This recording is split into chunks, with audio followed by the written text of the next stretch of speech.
Turkiya nashrlari so'nggi 2 oy ichidagi o'zbekistonliklar bilan bog'liq 3-chi qotillik ehtimoli haqida yozishmoqda.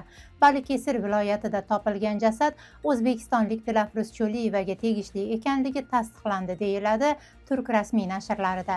Xabarlarga ko'ra, 44 yoshli o'zbekistonlik erkak Dilafruz Cho'liyevani o'ldirishda gumonlanib hibsga olingan. Yana 2 nafar 40 yoshli va 22 yoshli bir kishi qotillikka daxldorlikda ayblanmoqda. Turkiyada keksa parvarishi ishida ishlayotgan Dilafruz Cho'liyeva joriy yilning 22 yanvaridan buyon yo'qolgan shaxs sifatida qidirilayotgan edi.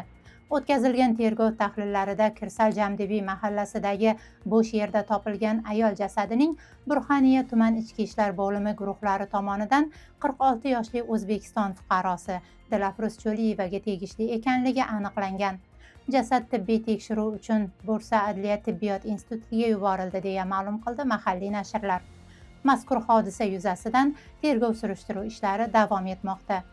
Turkiya va o'zbekistonliklarga oid muhim xabarlar va voqealar tafsiloti uchun bizni kuzatib boring, yaqinlaringizga ham ulashing.